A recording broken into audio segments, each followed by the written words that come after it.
There has always been a link between cinema and the perception of the world. In fact, the production of images exploits tools that broaden visual possibilities.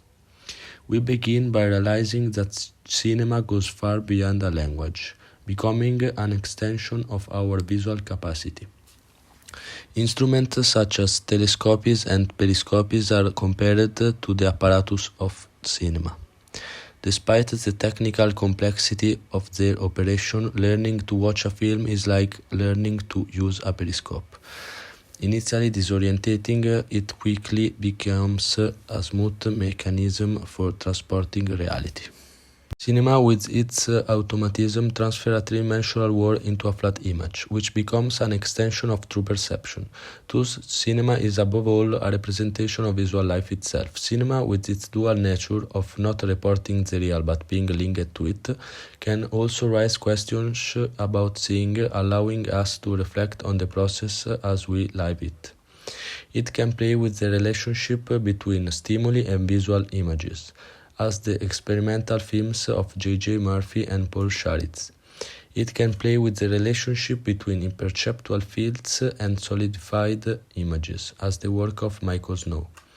And it can insist on or question the cultural form of stable images, like Bruce Comer and Kenneth Anger come to mind.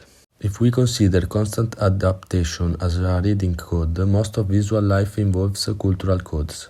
Seeing something as a something else involves using a code. However, the main mechanism of perceiving reality is the organization of stimuli and codes to achieve an experience of totality. Vision is an organizational process in which various visual capacities are integrated: binocularity, memory, language, and hand-eye coordination. Merleau-Ponty, with its modern post-digital idea, describes perception as a process in which the body establishes organized relationship with its surroundings, reiterating that perception is an experience of totality. Cinema, with its projection of images, any visual unit that remains a unit, the basic unit of veridical perception, represents this unique experience. This transfusion between I, my, and the world is a natural mechanism that cinema makes us experience. Initially, stimuli that bombarded the eye, then focused fields that the active eye helps to build from these stimuli, and which can be called perceptions, and finally meaningful images that reach a stability to which we can refer.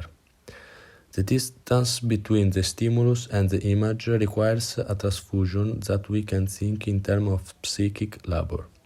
Perception, as we have seen, is a construction on not the end of point neural stimulation. Since our constructions are so easily deceived by illusions, and since images can be produced electrically without direct ocular stimulation, it is clear that there is no perfect relationship between the eye, the mind, and the world. But there is definitely a relationship because the images we experience achieve a kind of reliability, if not solidity, when they are verified by other encounters, the other scenes, and the responses of other observers. However, there are many types of images. Still images are the reliable images that undoubtedly deserve a cultural reading of their inevitably rhetorical presentation. The advertising shot, the artistic snapshot, the composite shot. These photographic forms have their counterpart in the key perception of our everyday perception that Pasolini called image science, allow us to feel at home in a fluctuating visual world. Images are waiting places in visual life. Whether static or temporal, they allow us to move forward from this point. In conclusion, cinema is not just entertainment, it remains a unique and fascinating way of perceiving reality. And finally, films can suggest, show, or foreground the work of producing images. In other words, the work of perception itself.